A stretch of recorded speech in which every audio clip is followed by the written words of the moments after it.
жилүүдэд одоо хэрэгж байгаа туслаар хэмжээлүүдээс онцлол. За ер нь бол Ховд аймаг урд жилүүдээс онцлог байдлаар эрүүл мэндийн салбартаа хөрөнгө оруулалтуудыг хийсэн. За энэ дотроо бол ялангуяа бүр 5 орчим тэрбум төгрөгийн хөрөнгө оруулалтуудыг хийгээд энд нь бол аслагдсан бүс нутагт төрөлжсөн одоо нарийн мэргэжлийн шинжилгээний аппарат болох аппаратын асуудлыг шийдлээ. Хоёрдугаарт нь болохоор өргөтгөлийн одоо асуудал дээр бол гадна талын одоо шугам сүлжээний санхүүжилтийн асуудлыг шийдэж өглөө. Дээр нь иргэдийн эрүүл мэндийн лугай чиглэсэн арга хэмжээлүүд зориулж ялангуяа эмнэлгийн эмч ажилтнуугаа чиглэсэн одоо урамшуулах байдлаар эмнэлгийн эмч ажлыг доктор зуршилтаа ажиллуулах арга хэмжээнүүдийг ерөнхийд нь дэвшүүлж оруулж ирсэн байгаа. За энэ нь болохоор Ховд аймгийн эрүүл мэндийн салбарт нийтдээ ажиллаж байгаа 1550-ад одоо ажилчид маань хэн ч одоо тэр шалгуур үзүүлэлтэнд орж ийм одоо орон сууцны урьдчилгаа байдлаар байд юм уу эсвэл урамшуул байдлаар одоо хүртэх боломж нь бүрдэж гарч ирж байгаа. За бид хэдийн үндсэн одоо аймгийн зорж байгаа зүйл нь болох дээр нөгөө 80 нэмэх гэдгийг 80-аас дээш наслах нөхцөл бололцоог хаанаас яах вэ гэвэл нэгдүгээр бид хэд нийгмийн эрүүл мэндийн чиглэсэн тусламж үйлчилгээг буюу нийтээр олонхороо хэрэгжилж байгаа үндэсний усны судалгаагаа хийх хэрэгтэй байна. Хоёрдугаарт одоо ус нутгийн хэмжээнд тэргүүлж байгаа 10 одоо давсны хэрэглээ маань өндөр байгаа учраас давсны хэрэглээгээ багасгах гэдэг.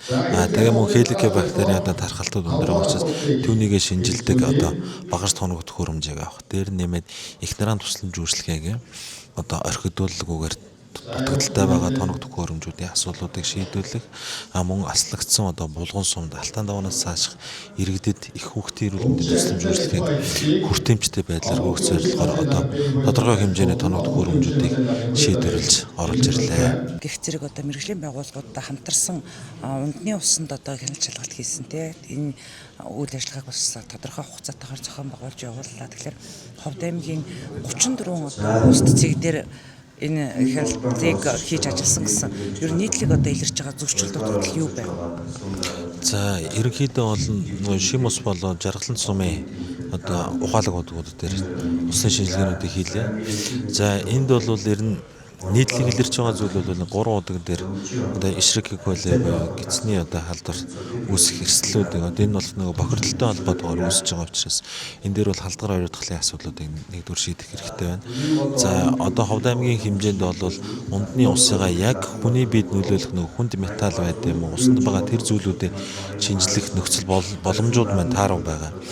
Тийм үүднээс нь одоо энэ Ховд аймгийн иргэдийн хурлаар зорж хийж байгаа зүйл маань иргэдийн одоо унтны усыг Ховд аймагт байгаа бүх унтны усныхаа одоо дээжийг авч хүний биед нөлөөлж болох одоо удаан хугацаагаар маш бага тунгаар хэрэглэгдээд өвчлөл үүсэх болон гений өөрчлөлт үүсэх боломжтой хүнд металл болон цацраг идэвхт бодисууд байна уу гэдгийг судлаад тэгээд тэн дээрээ үндэслээ цаашдаа одоо үндсэн одоо унтны усаа одоо ботоор гүйжүүлж байгаа бол одоо ботоор доо хэрэглэх байд юм уу эсвэл одоо йоджуулах, кальцжуулах гэдэг юм уу унтны усуудаа тийм баяжуулах боломжуудыг бид хэд хайж явах хэрэгтэй байна.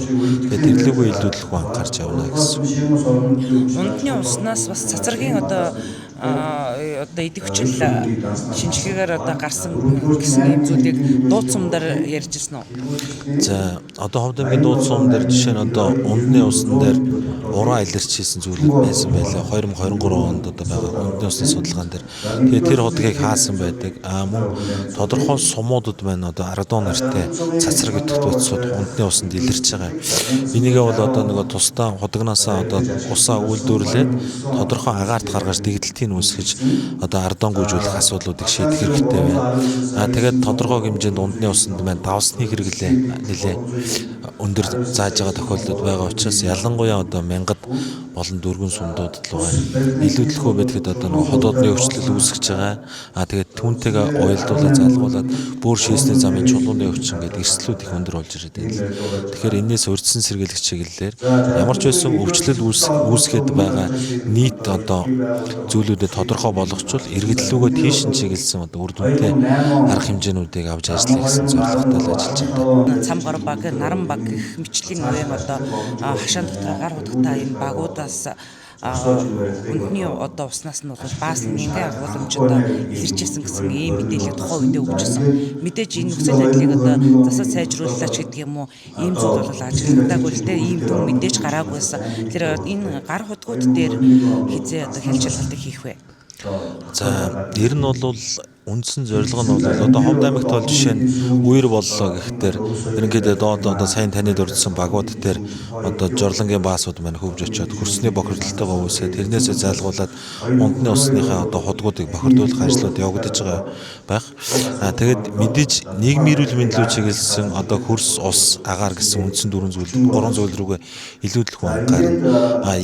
Энэ одоо төсөв батлагдаад одоо аймгийн хэмжээнд одоо гар худгуудтай ихэнх айлууд нь одоо бараг сайн 3 багуудад гар худагтай байгаа байх. Тэгээд жорлонгоосоо одоо нэг хол зайтай биш өсрөө дээдл нэг 50 м ч юм уу 40 м-ийн зайтай ингээд тэгээд хөрсөөрөө нэвчээд явж байгаа зүйлүүд. За мэдээж энэ дээр бол манай Ховд аймаг бол яг өөрөө энэ гидсний халдварт өвчнөд холбоотойгоор 3 анги илрүүлэх шинжилгээнүүдийг хийдэг. Энэ анги илрүүлэх шинжилгээнүүдийг одоо худгууд дээр бүрэн хийгээ явах боломжтой. Гэхдээ мэдээж одоо дулаараад бүрэн хөрс гисний дараа энэ ундны худгуудад одоо гар худгууд дээр одоо шинжилгээнүүдийг хийгээд одоо нэг үгээр бол иргэн маань өөрөө саналаа тавиад айл болгоныг бодогтойгоо мэдэхгүй учраас иргэн саналаа тавиад тэрийг нэгтгэхэд нийт одоо хідэн айл өрхүүд дээр байна. Тэрийг шинжилүүлж үзмээр байна гэдгийг. Тэгээд өөрсдөө уудгууч гэсэн одоо ногоогоо усалдаг юм уу эсвэл мал амьтнаа усалдаг айлууд байгаа. Тэр худгуудыг ч гэсэн ер нь бол шинжилж үзчихээж эрүүл байх өнцөг боломжуудаа л хайж явна л гэсэн.